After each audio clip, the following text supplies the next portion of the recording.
Happy Monday night, folks. Welcome to the Paddle and Fin Podcast Network. It's me, Gene, from the TPO Dock Talk. We're up next, man. We got the top two finishers from the last All-American Kayak Series event on Washita out there in Arkansas. It was some tough fishing, but we got a couple old OGs here, man, that showed out there and really were able to put things together. So we're going to talk with them, and we got Josh Boothe joining us, and we got some big news here.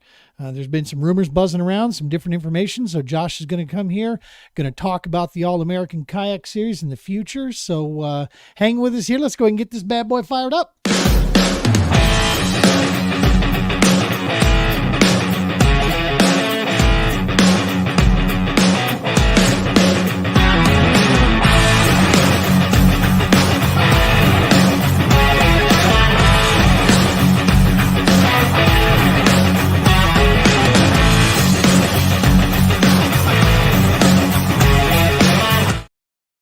Happy Monday night to you folks. Welcome to the TPO Dock Talk Podcast. It's me, Gene. 2 episodes left, man, for our time here at the Paddle and Fin. It's going to be bittersweet. We're excited about the future, but man, Paddle and Fin is a heck of a family. Great group of hosts and just fishing enthusiasts and experts from top to bottom. And we've been very, very, very thankful for our time here with the Paddle and Fin over this past season, season 4 for us. And man, we're going to miss a lot out there, but again, we are excited about the future and what's coming around the next corner for us. So we're positioning for that and getting ready. So next week's episode, we are hopefully going to have as many of the hosts from the other shows on the Paddle and Fin as that we can muster, as long as schedules permit. There's Monday nights is kind of a trick for some of the folks, but we're going to get as many of them here. We're going to talk about the shows. I really want to help promote these other shows. Even when we're not there, we're still going to always promote the Paddle and Fin. It's a great resource, man. Every night of the week, there's a show on. It's got covering some topic in fishing, kayak fishing, you name it, man. And a lot of great hosts there, a lot of good information. So definitely check them out and stick with them there. All right. So, having said that, we've got the top 2 guys from the last All-American Kayak Series event here, Mr. Andy Moore, Mr. Chad Fleer, in the waiting room right now. Let's go ahead and bring these guys in. Mr. Moore, welcome back to the show, sir. How you doing? Good, man. Good. And new to the show for us, first time we're having a man on here. This is awesome. Hopefully not the last time. Mr. Chad Fleer, what's happening, Chad? Hey, what's going on, Gene? Oh. What's up, Andy? Oh, there you are. What's up, man? We appreciate you coming on the show, Chad. Thanks for having me. Of course. And let's go ahead and be cutting out. We're getting a pretty bad storm here in St. Louis. So. A little bit. We got a little delay with you, but that's all right. We'll work our way through it. Let's go ahead and bring the boss in here. We got Mr. Josh Boothe here with the aquarium in the background. Let's go ahead and bring him in. Mr. Boothe, how are you and your fish, sir? Doing good. How are you guys doing? Good, man. Good. Dude, every time I talk to you and see you, your microphone's sounding great. You got podcasting in the future, man? Is this where we're going? Because you're looking good. No. You got a voice for radio. You got a face for radio. The face for radio. That's for sure. got the backdrop. Exactly. Yeah. The professional headphones. That's right. Well, awesome stuff. So yeah, Washita, right? Washita. Yes, that's right. Google lied. Its translate was wrong, right? Well, we know we can't trust that stuff. Right. Exactly. We're learning that more and more every day.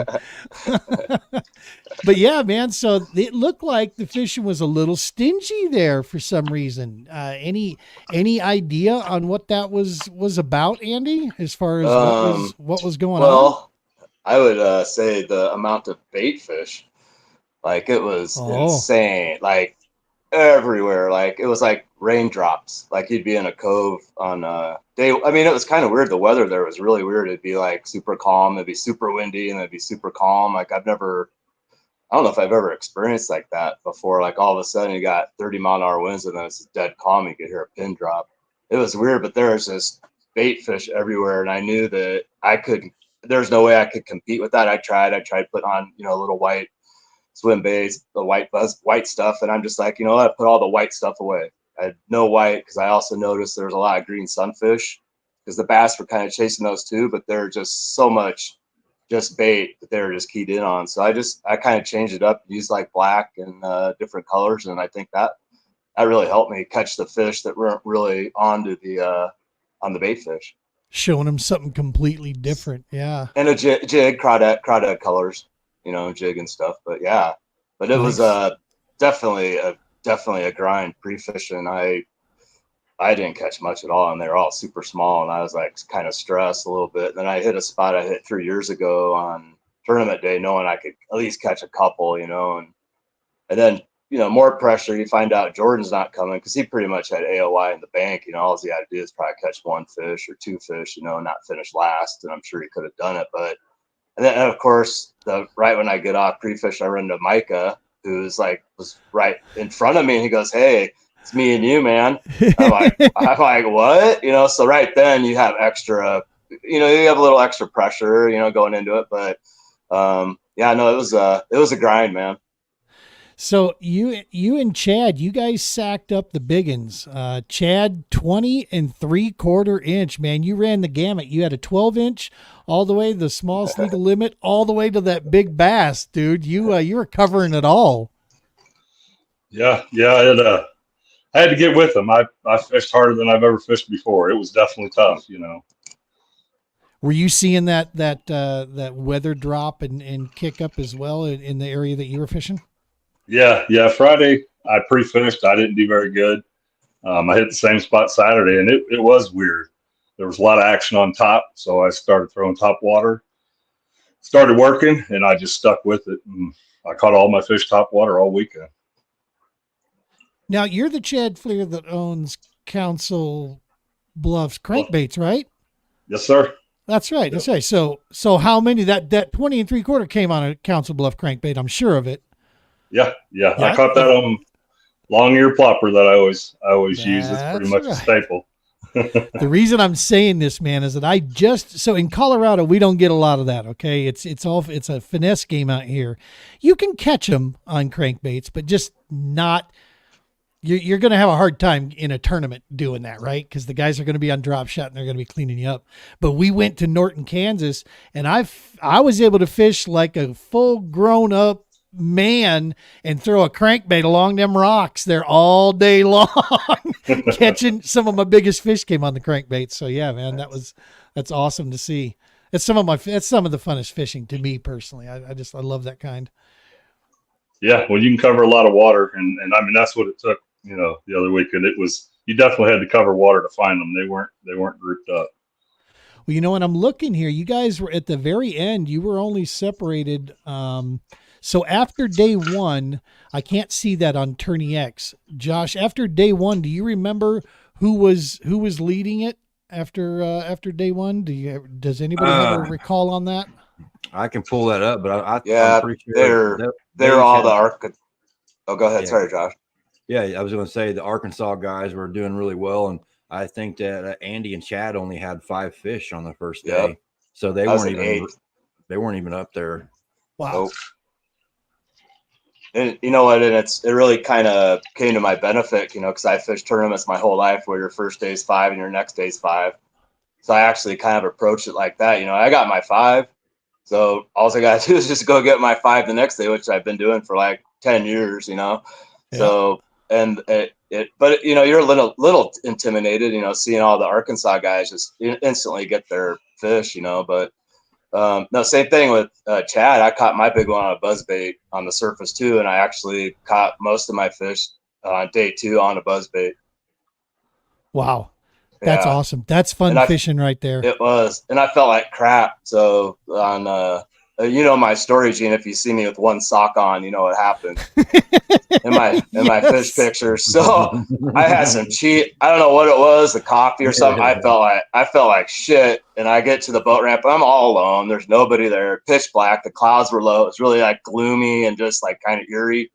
And I was just like, I don't know if I'm gonna throw up, make a run for the outhouse, or just pass out. And I felt horrible. And I got everything loaded up, got on the water, man. I just drifted to my spot. You know, I wasn't even there. I seriously just blindly threw that buzzbait in my second cast. That freaking thing hit me so hard. It was like a grenade, and it sent a jolt. Like I was like 50%, like I felt so bad. And that fish just like jolted me, woke me up.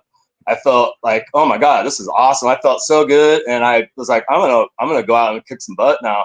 So that, I mean, if I wouldn't have caught that fish, who knows what would have happened, you know? And that wasn't even the area I was going to hit. I was just like, it was still kind of dark, you know, lines in was still a little dark. Plus it was cloudy and I couldn't see anything. So I'm just like throwing my buzzbait, hoping I didn't hit the rock, you know? But I mean, that's talk about luck, man. That was so lucky. And then I managed to pick up 2 more on the buzzbait, and then the conditions were ideal because it was cloudy and, you know, till about noon, and it kind of broke a little bit. Yeah, man, I got lucky. Well, in our sport, man, you create your own luck for sure, right? I mean, you do. There is. I've always disagreed with the functional statement that Rick Clunn said about that, but I understand why he said it, and you need to approach it the way Mr. Clunn does, or you'll get lackadaisical and you'll just quit working, right? And you can't work your ass off. You work hard, you work so hard, and you're persistent, and you find that opportunity. And the fact that you still went out when you felt like you were going to, you know, come apart at the seams there, that's a testament, man. That's good stuff. So now Andy, where did you launch from on the lake itself? I launched at Denby. Okay. So I fished the coves around there, and I kind of fished the marina area. And it was so low. So like 3 years ago when I hit it, there was 6 more foot of water at least back there. I mean, I don't know. I'm not from around there, but it seemed like 6 feet low because there's like a road bed back there, and it was out of the water. There's like people actually like walking on it fishing. I'm like, oh no, because I caught some fish on that 3 years ago, and it was like 8 feet underwater. You know, this road bed off this point was just like ideal. So that was my intention, to hit that, and it was out of water. And then under the bridge, it was all water 6 years ago, and that's actually where I think I finished 5th then, and I literally caught all my fish on the backside of that bridge. Well, that was dry land, but I caught 2 back in there like a foot of water. I just total another fluke. Like I'm just gonna throw a buzzbait way up in this like muddy 1 foot of water, and bam, you know, I got 2 out of there. I'm like, whoa, this is crazy. So then I just started hitting really shallow stuff too, you know. But no, it was So I fished that area, and then I also went out of the marina and hit some of those coves, and I caught some crucial fish. So on day 2, you asked what divided us. It was 0.75 inches, and I was down at least 0.25 to Chad, and like with an hour left, I caught a 13-inch fish that upgraded to 12, and that was like my key fish of the day. Like a measly little 13-inch fish. You'd never think, man, but that fish won it for me. You know, that 13-inch upgraded me an inch, and I took the lead. So Chad, what about you? Where did you start day 1, day 2? Was it in similar areas, or did you flip the script a little bit? I started the first day. I started out Buckville, and I fished there Friday, and I only caught 1 fish. But I decided to go back there. I stuck with it Saturday, and literally fished till the end. Ran my battery out. I mean, I was all over the place. And Sunday morning, I got up and fished out of North Shore. That's where I camped at. And I was whooped. I figured if I got 5 fish on, I'd be lucky. So I went ahead and just put in there, basically fished around their docks and in the chute going out to the main lake. And probably should have fished a little bit longer. I gave up about 45 minutes early, and I wish I'd have stayed with it a little more. But, you know, I was whooped. Like I said, I fished so hard Saturday. Sunday was hard to get out. Are you pretty active on the tournament trail, Chad, or is this is kind of like a one-off type deal, or do you hit the local scenes quite a bit?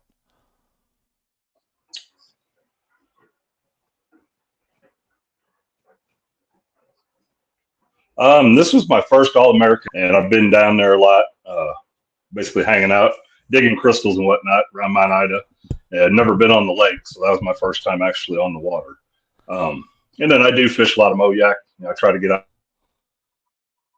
when I can and fish them, the Moyak series. I'm a sponsor for them guys, so nice. Try to jump in there when the schedule allows. Well, that's but yeah, awesome. plan on hitting them up more. That's awesome, man. Yeah, that's it people don't realize just what kind of wear and tear it does take, but it's especially when you're fighting the elements, man. It can tear you down. And in a kayak, it's definitely a different game than in the boat world. Josh, you have some experience at there. Was the water low like Andy was thinking? Was it down quite a bit for normal, or what was kind of your impression after seeing the lake? Yeah, it was pretty low. The water was probably the lowest I've ever seen it, and from what I was told too, they shut everything down from pulling water, and so that kind of affected everything too. So yeah, it was definitely a different a different scenario than what we're used to in the past with the higher water levels for sure. Were the islands still in play out there at all, or were they kind of a non-factor?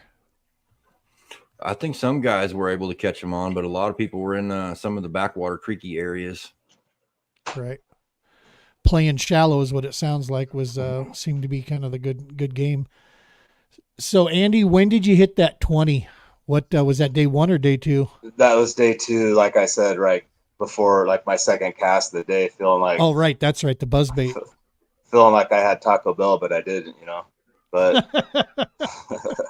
but yeah, no, that was, like I said, that fish totally gave me like a jolt of adrenaline, and I mean, if I didn't catch that fish, I don't know what would happen, but yeah, that was pretty cool. And then yeah, but I think back to the shallow and deep stuff, I did fish a lot of deep water. I did fish a lot of like 20-foot of water, but also I was catching with spots, and they're all small, 12, 13. So I was catching a lot of them, but I wasn't getting anything over like 12 or 13. So then I just started, and every once in a while I'd see those bigger bass just right on shore, just pushing stuff up and just exploding, and then I'd run with the kayak, chase them down, throw buzzbait, throw swim jig, throw everything, crankbait, everything, nothing. So it's just like, wow, I'm gonna do. That's when I decided to do the bluegill colors, and then I started catching a few here and there doing that, but so a lot of them are just small, like right. 12 or 13. But honestly, after day 1, you looked at those numbers, and I would say 70% of the cards in 1st through 5 had all 12s and 13s. Jeez. So it was definitely, I definitely knew I had a chance, if I just put up 5 day 1.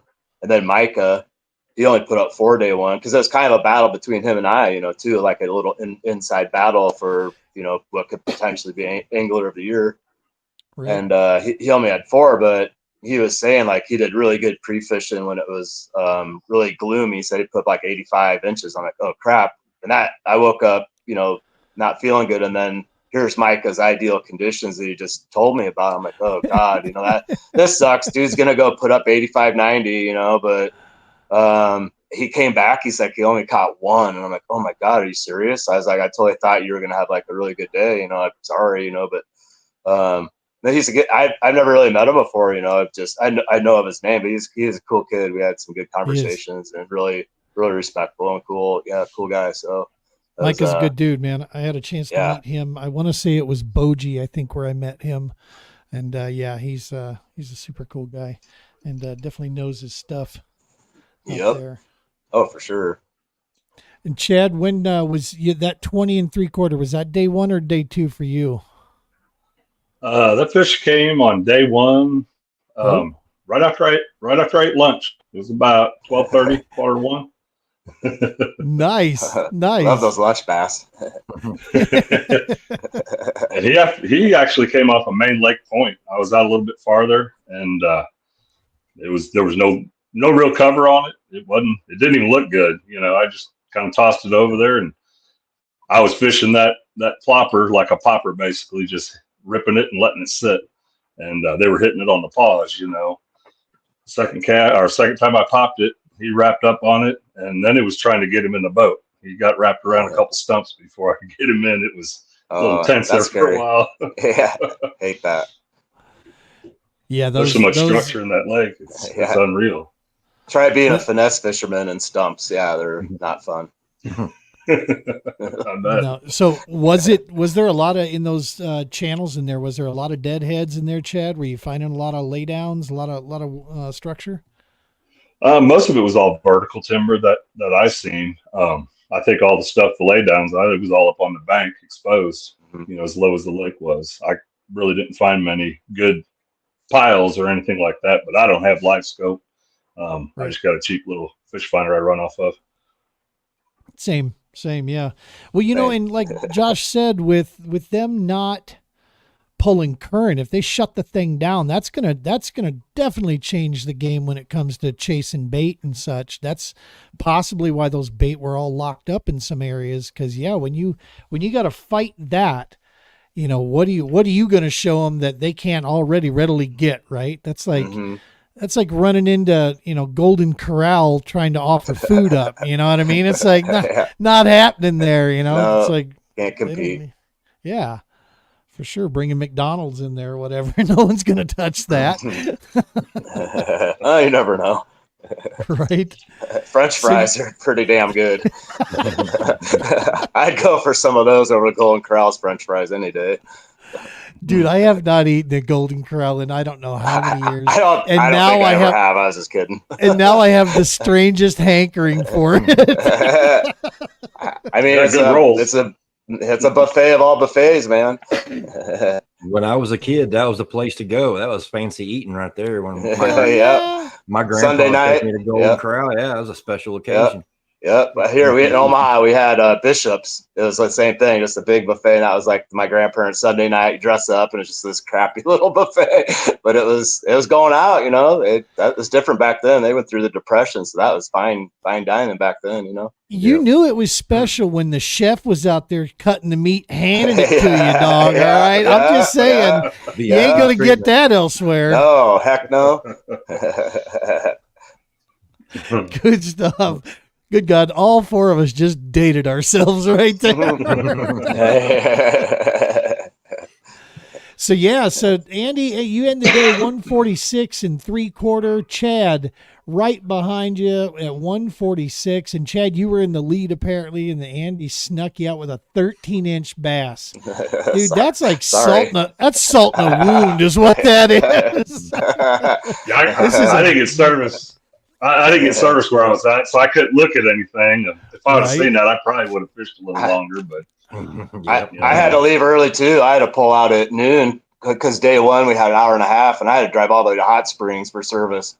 It was like 45 minutes away. Yeah, so I had to pull out. I was like freaking, man. I'm like, oh my God, I caught that 13 at like 11:45. I'm like, okay, I gotta go. I gotta go at noon. So I pulled off at noon. I made it to Hot Springs. I sat in a gas station. I was like, done, uploaded them, and that was it, and I didn't know what to expect. I knew that I asked my wife, and she said, well, when I looked at the leaderboard at 10, like the leader had like 130, high 130s. I'm like, oh wow, I got like 140, over mid 140s. And so I thought I had a chance, but I had no idea I was going to win it. That's for sure. Not with those cards the first day, and all the Arkansas people, they're on them, so I didn't think I had any chance. Honestly, I was just worried about Micah and like a potential that I might have Angler of the Year, which is actually pretty cool, really cool for me because I fished this series since it started, and finally get Tyler Cole out of there, and Jordan didn't show up. I'm like, if I don't do something here, man, it's like my last chance, so I gotta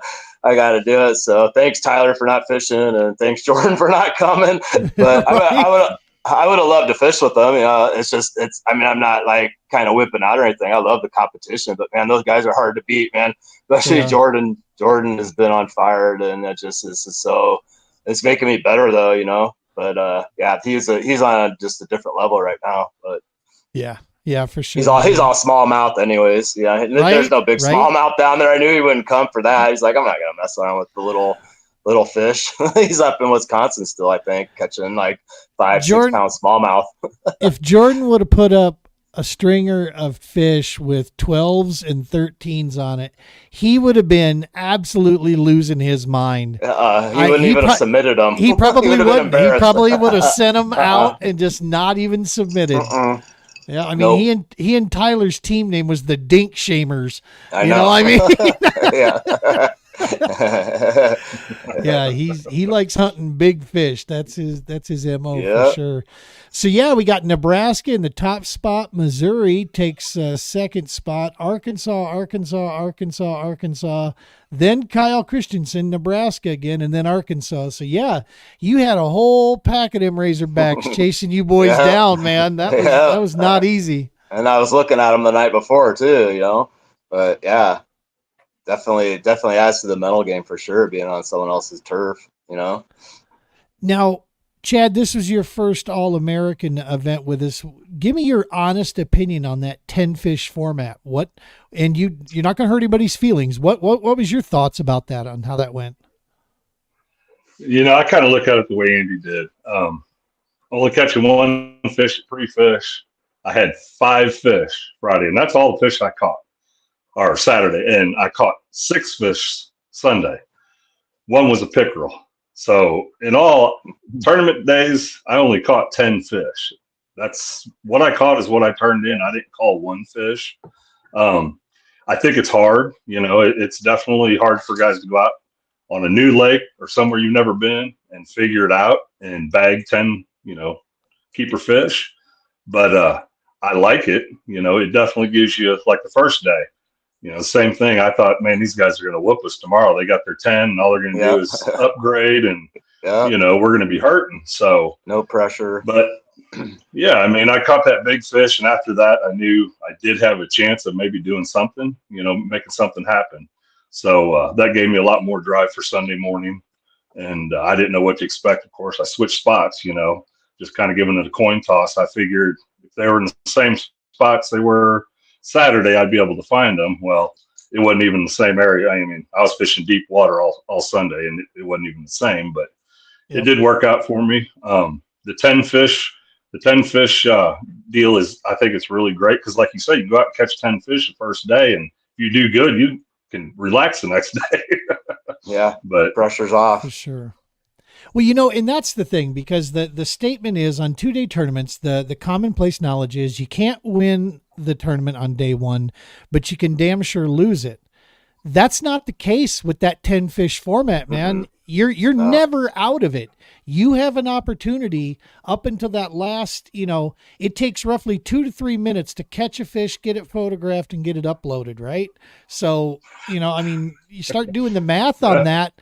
It's like, man, you're in it to the end. And we've seen, I personally think it was a phenomenal success this year. It was Josh's idea that he came up with. What was ironic is that as we basically hash out the details, we get it all, you know, figured out on the rules. Drew Gregory announces the Kayak Adventure Series. He was doing the same thing with the 10 fish, you know, format over there. And we're looking at each other like, what the hell? We thought we had something brand new, you know, out of nowhere here.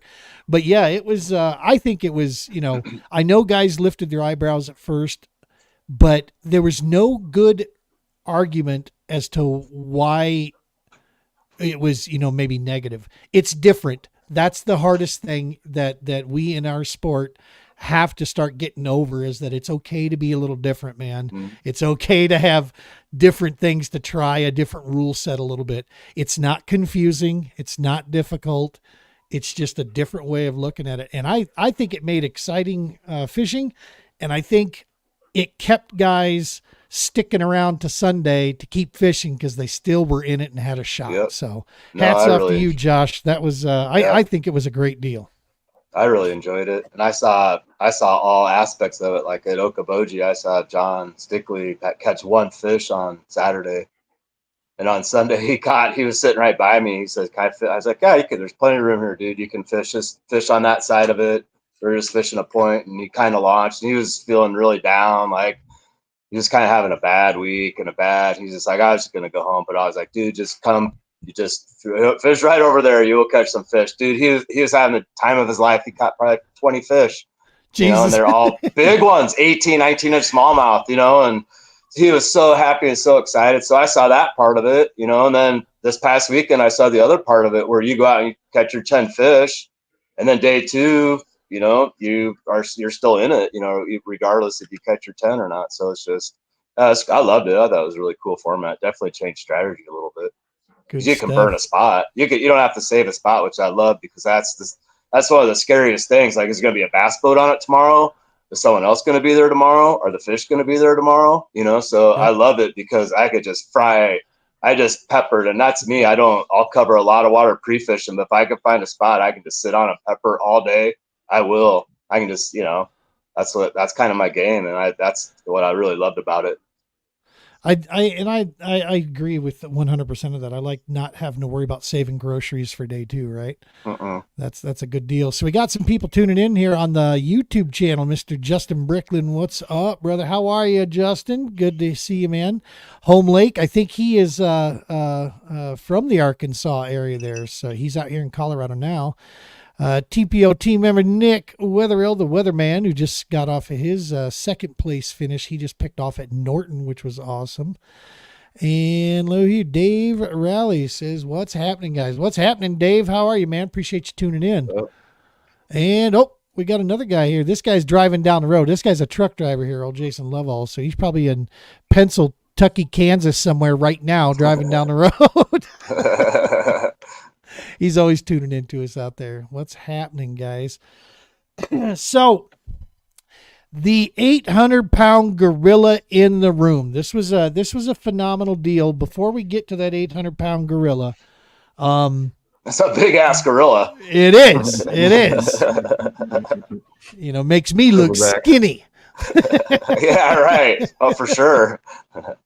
Can't say that about Tyler Cole anymore. That dude lost 100 pounds or something. He's like half the man he used to be. He's like almost my size now. It's weird. Yep. He come in there and I'm like, well, okay, where the hell's the rest of Tyler at? What's going on here? Who are you? No, he looks fantastic. He's cutting weight for sure. That married life's treating him right. See, it took me a divorce to get skinny. Yeah, right. Well, maybe that was in the prenup agreement, Right. He's got to shed weight. Your ass has to lose some weight. I think that's what happened. I think he's a man of his word. He'll take care of it. He'll take care of it. He did. So the very first time that the All-American Kayak Series went to this lake, is this like the complete, come full circle here? Because didn't Andy win that one too? I got 5th. Fifth. 5th or 4th. He got a check though. I got a check. Yeah. Nice. So you definitely had history, and none of that history, like you were saying, none of that history played whatsoever on that deal there. Just because all of it was dry land now. I went to the same area though. Right. But everything I fished was dry. But yeah. And buzzbaits don't run so well across that dirt. No, or rocks. I mean, they do, but they don't make much. They make a different noise. For real. I hear it's best if you take the hooks off. That's for sure. Then it'll move a little cleaner. Adds a little charm to the blade, mix it up, makes different water sounds and stuff. Yeah. All right, we got somebody out there's like, I got an idea. Yeah. All right, boss. So let's go ahead and address this. You made an announcement at the awards ceremony there, and obviously there were some questions that have been buzzing around out there. So we're here with everybody able to see this right across the All-American Kayak Series page. What's the future look like, boss? Well, I mean, these past few years of the All-American Series has been a blast, getting to travel across the Midwest, hanging out with all the guys from all these different states, like Andy and Tyler, and from, the Wisconsin guys, the Minnesota guys. Everybody's kind of come together like a little family, and it's been really cool getting to hang out with these guys and travel around and fish at some really great locations. But I think I've just been so busy with MOYAC and the way the economy is right now, just the way everything is in general. I feel like it's best for me to step down from running the series and just kind of focus on MOYAC around here for now, and really start to put more emphasis into building the Classic. The All-American Classic has really turned into a really awesome staple event in the Midwest every year. And I would really like to get that up to 300 to 400 anglers. So that's what I'm going to focus on, growing the Classic. And we're going to start with having a last minute qualifier for the Classic. If you haven't qualified for the Classic through your club this year, you're going to have another chance next March in Texas. So we're going to have an event down there. It's going to be a qualifier. We'll announce more details about that when it comes. So also I am in talks with possibly having one up north at La Crosse next year as well too. So nice.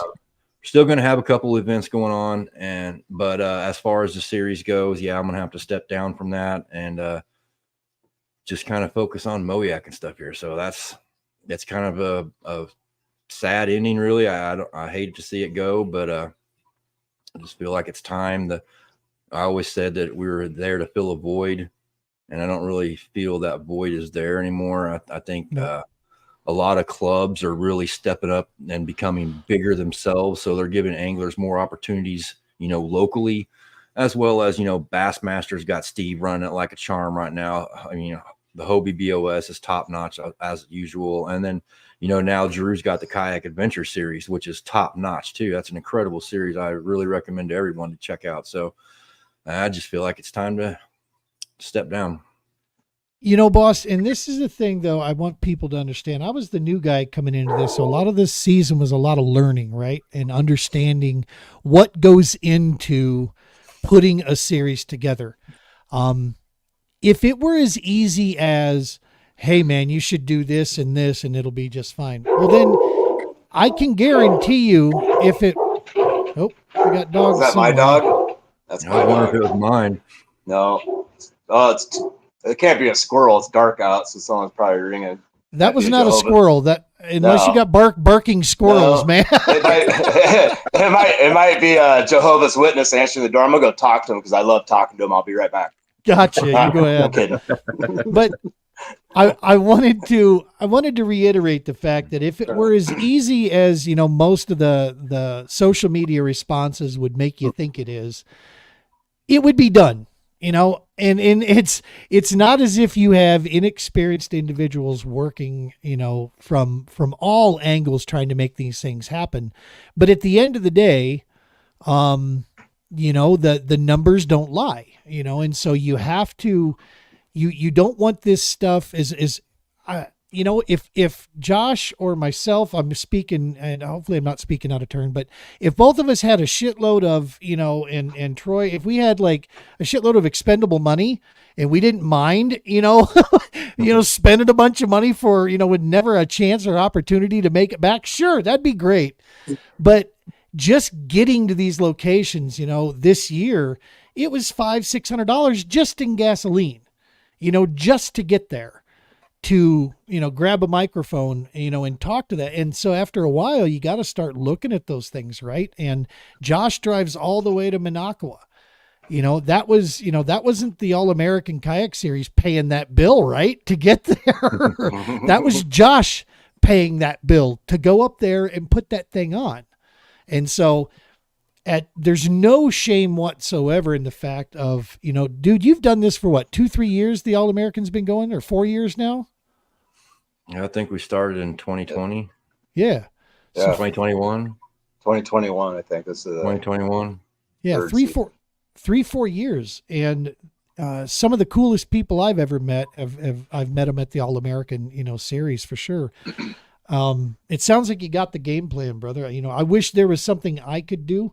I wish I had the schedule, the freedom to step in and take this to carry on in your tradition, but we're not in a position to do that. It just doesn't work. I've got to keep my eyes focused on the TPO. We've got service and work to do there, and we got to keep our efforts focused in that range. And so, yeah, it's a sad day, but at the same time, it makes total sense. And there's no shame, no foul in any of that there. Like you said, there's a lot of series and a lot of local clubs that are really kicking on. Dude, MOYAC is jamming. I mean, you guys are packing the field down there. But for the couple guys like Andy, who likes driving all over the country and competing in different things there, we're just going to have to find a place for you, dog. Yeah, there's plenty of stuff up. Like Josh said, it's like he started this at the perfect time because like the Midwest Kayaking Fishing Series went away. there really wasn't an option for someone like me that could literally like travel 6 hours, 8 hours, 10 hours. It was like 15, it was a long drive to Hobie. And I don't even know if Hobie was around then, was it? I think it was just starting maybe, but it wasn't as big as it, and it wasn't as big as it is now, but it's still, it's losing quite a bit anyways now. But anyways, so like, it was like the perfect time, so now there is so much to do, but honestly, I think I'm going to take some time next year, and I may hop into Bassmaster. I don't know. I don't know if I'll do a Hobie, but I might hop into a Bassmaster. But I'll definitely fish my Nebraska circuit, and like Moyak, like he's got a winter series. Like I can fish.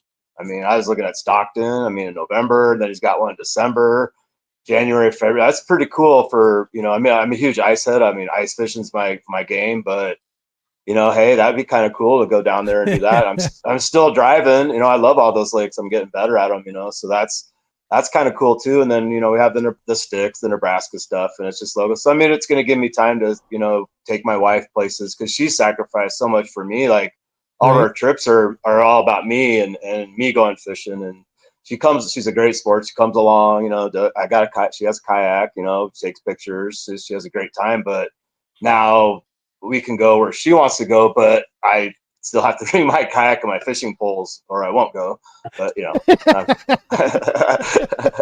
we'll definitely find fishing somewhere wherever she wants to go. Is what I'm saying. But yeah, right. But it'll be her destination, not mine.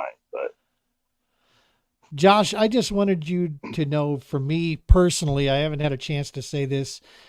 My sincerest and deepest gratitude and thanks, man, for you taking me under your wing and trying to pass on your Obi-Wan Kenobi understanding of tournament fishing, from the pointed direct instruction you gave me all the way to just, you didn't even have to say anything. I just watched you operate, man. And that was some of the best information right there that I could glean from you, is just watch you doing what you're doing. And now from the backside, having a better understanding of it.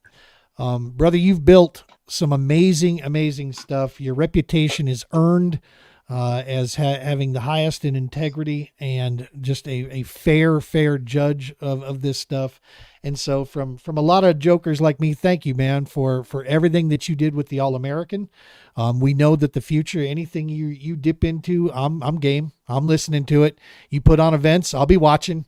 So if Josh Boothe is involved, yeah, damn straight, I'll be watching that close.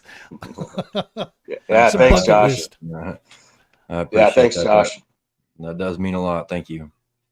You bet, man. Thanks for the ride, man. That's a freaking fun ride. Fishing with great people, good friends, and I've never fished some of the places. I would have never even known where Monaco was, and that's like now my favorite place ever in the world besides Alaska. So, and my wife and I are going to be going there every year. So look at that, it's just, thanks, man. Like all your sacrifice, getting all this stuff and all these great places to fish, man. It's just memories I'll never forget. The past 3 or 4 years, man, it's been a freaking blast, and it's been a great ride. And it was so fitting that it ended. It went full circle, Right. It's like just like the perfect ending, and even more perfect for me, because I think I was the only one there that was there, 3 or 4 years ago. So it was just kind of real. It kind of gave me chills when my wife and I were driving home. It's just like that's what it means when you go full circle. It's just like it's happened in my business too. Like where I'll do a mural or something, and then the lady 15 years later wants me to paint over it or wallpaper over it or something. It's weird how something just is that it's just that it's gone full circle. It's just thanks, man. Good times.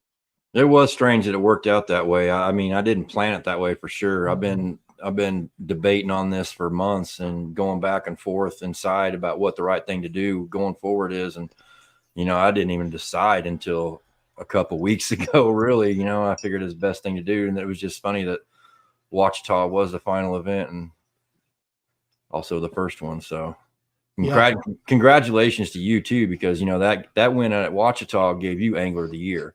And so there's only a few guys that can claim they got that All-American Angler of the Year title, and you're one of them. So I want to. And that's huge too. Yeah, it's very big. Thanks, man.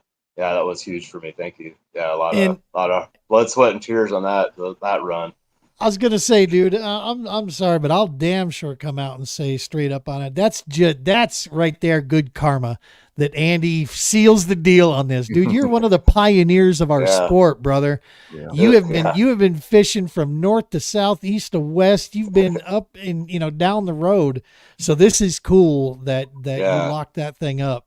No, it's definitely a surreal experience for sure. If you believe in that kind of spiritual stuff, it's just like, but when everything just kind of when it all like happens how you want it to, it's just like, it's really cool, and it's really, really, really cool when it happens fishing, when that kind of stuff happens when you're fishing, like you just hit the perfect storm and just everything happens how it's supposed to happen. You go with your gut.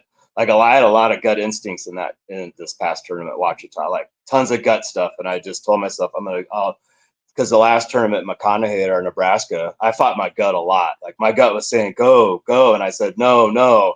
And I stayed in the spot. And I seriously, at an hour left the tournament, I finally followed my gut and I caught two big smallmouth. And I seriously, if I had another hour, I would have probably won, or done really well. Wow. Always follow your gut, man. So this past tournament was all that, man. It was just all like, oh, it was really cool.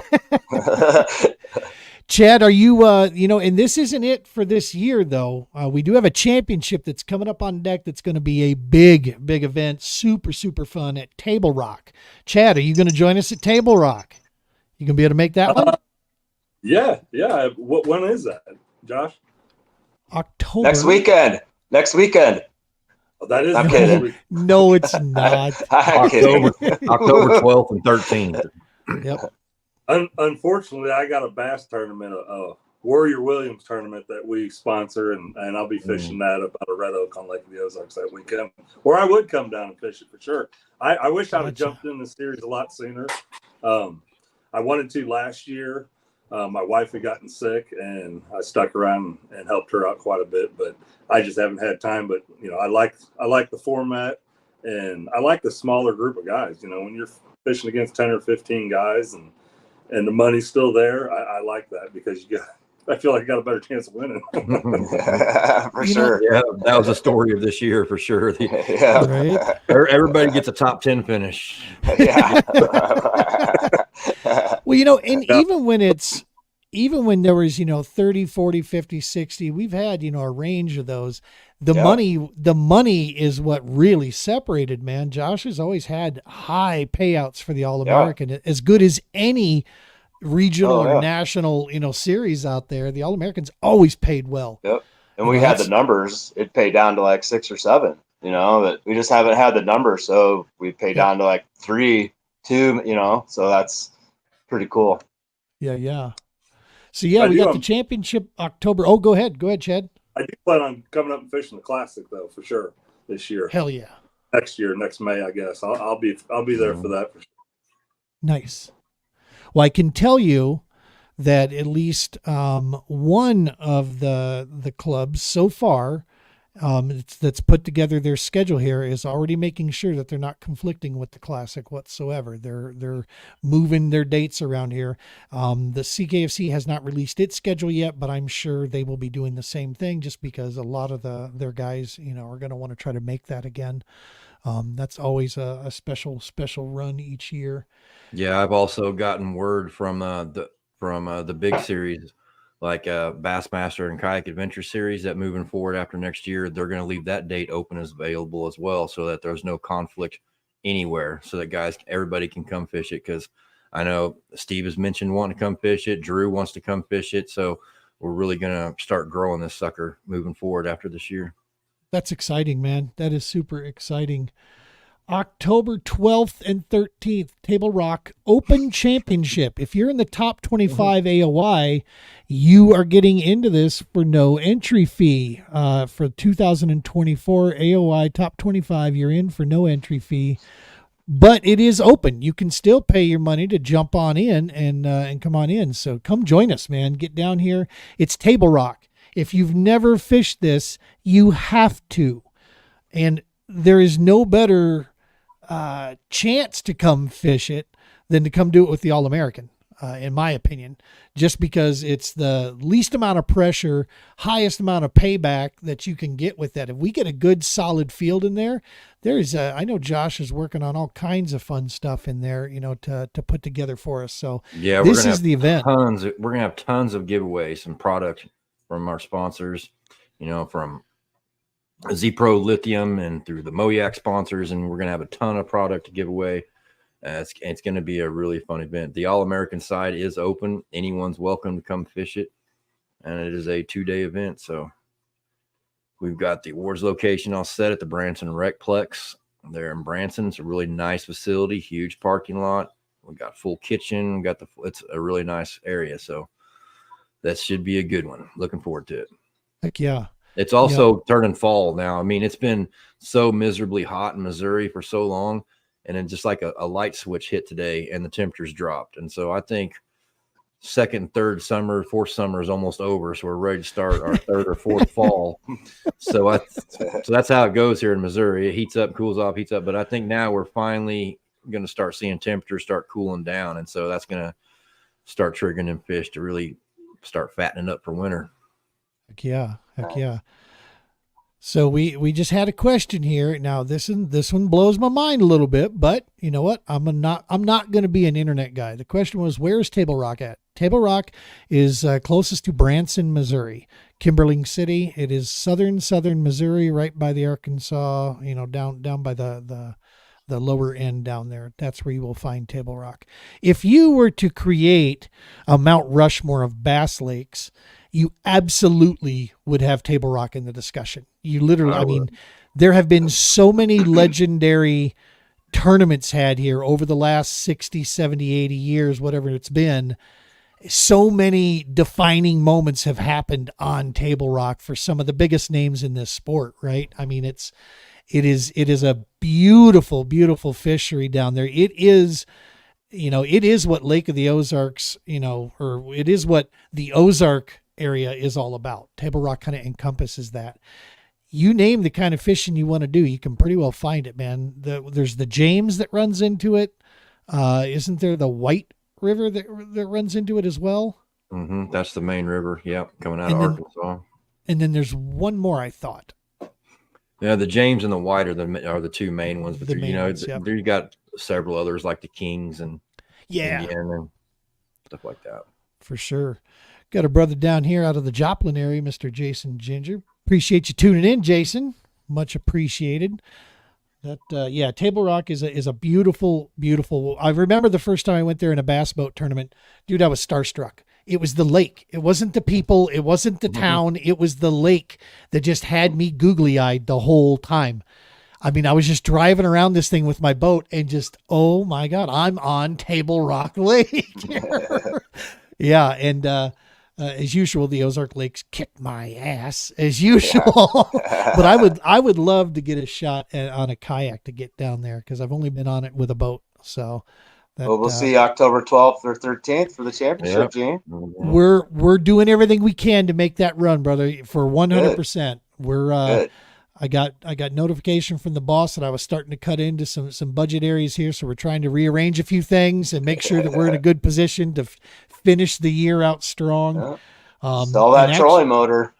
Well, right? Sell it. Yeah, I got a paddle for you. That's That's like $5,000 right there, isn't it? God, no.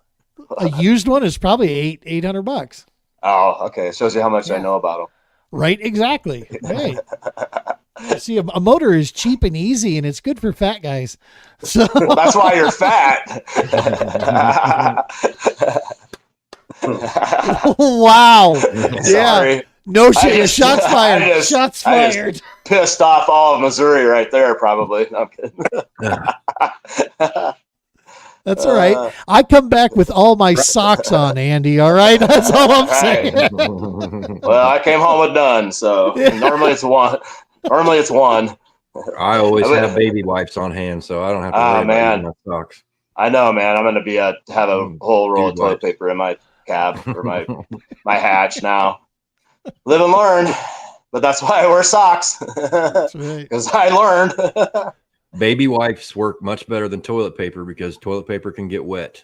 Right. I know from experience. Then you got a big mess in your kayak. Yeah. Dude wipes are real, man. They're good. They're good things. They're good things. I remember Arkansas last year at Felsenthal. I'm sitting fishing lines. It's been an hour fishing. All of a sudden, I see Josh driving into the boat ramp. Next thing I know, I see Josh flying out of the boat ramp. The next thing I see Josh coming back to the boat ramp. I'm like, what is going on? Did he forget his fishing pole? Nope. Coffee went through. Yeah. Them damn breakfast burritos will work right through you. Well, listen, man, I am super stoked. You know, I mean, it's sad to see the series go, but what I'm excited about is that it sounds like, you know, with you doubling down and focusing heavy on the classic to really make that, it's already one of the biggest events in the entire U.S. each year for kayak fishing. And now you're really going to, you're going to have some time to be able to push after it. So that's exciting. Plus, I love the talk you have there with, going back to La Crosse, going to Texas with some qualifying events. If you don't have a series to wrestle with, it gives you a chance to kind of hand pick a couple things and really, set things up. That's exciting, man. That's bucket list stuff. And I'm down for that. I mean, that's because I'm not chasing a national series for the first time. And since I can remember next year, I'm, we're focusing 100% on the TPO. And so I said, save the fact that there's some bucket list destination places out there, then yeah. And dude, if you go La Crosse, I'm in. I freaking love La Crosse. What an awesome fishery. It would be like a sin not to go there. I mean, you have to go there. I mean, it's fun. And I know it gets used a lot, but dude, it's just such a great fishery. Why not? Yeah, I mean, it's so many fish there. The people, love anglers around there. There's river rats galore. Yeah. I mean, great hotels, great fishing. Cheese and beer. Cheese and beer. Chad, you in, buddy? Let's do this. Cheese and beer. As long as the speakers, I'm good. So awesome, man. All right, Andy, Chad, congratulations on a great tournament there at the end. Way to grind that thing out, man. To me, those are the ones that really separate you, from the herd. It's one thing to go in and everybody's bagging fish, but it's another one to go in there, tough it out, and rise to the top, man. So that's kudos to both of you guys. That's some awesome stuff. Great job. Thank you. And Josh, this year. Thank you. Yeah. Yes. Good fishing, yes. man. And congratulations, 2024 All-American Kayak Series Angler of the Year, Mr. Andy Moore. Hell yeah. I like that ring, Gene. That sounds right. Good. Yeah. Right. Can you record that for me? That's right. Well, I'll get that Michael Buffer echo thing going with the microphone. Yeah. Perfect, man. I love it. Hell yeah. I'll work on that for Table Rock. Let's see what we can get put together. Perfect. Can't wait. Get that stadium echo in there. Monster truck extravaganza. I can't do it very well. That's all right. You're too busy catching fish. Yeah. So, and Josh, thank you, man, for everything. Appreciate you coming on here. We got one more event to go. Looking forward to covering that. Whether if something bearing blows up on me and I can't make it, we're still going to cover the heck out of it here on the podcast. That even when we move off the paddle and fin after next Monday's episode, we're still going to see through with the All-American and finish that up there where we need to. And so obviously if there's anything we can do to help with the promotions of that, and we're in, man, we're down. I still got the shirt still fits, man. So for sure. They were all out of the Fat Boy green ones at the Classic. I never even scored a Classic shirt. I'm like, fine, I don't look good in green anyway. All they had were these skinny, like large XL things. Psh, whatever. Too big for me. Whatever. Too much man going on over here for that. Oh, you could, that's a good way to put it. Right. Yeah. I was just saying, you got a good tool, you build a shed over it, boys. Yeah. That's all I'm saying. Muscle in reserve. Muscle in reserve, right? That's right. That's right. Everybody, folks at home that were watching here live, we appreciate you guys so very much. Thank you so much. If you're watching this recorded, we love you guys just the same. Thank you. Any questions, anything like that, feel free to throw them in the comments. And I'm sure as we see it, as time goes on, we'll be able to respond to that, or just hit us up DM. Any questions about the All-American, hit up myself, Josh. We'll be glad to answer, that kind of stuff. And Table Rock, man, that's the name of the game for the All-American here. Find a way to get to Table Rock, All-American Kayak Series Championship.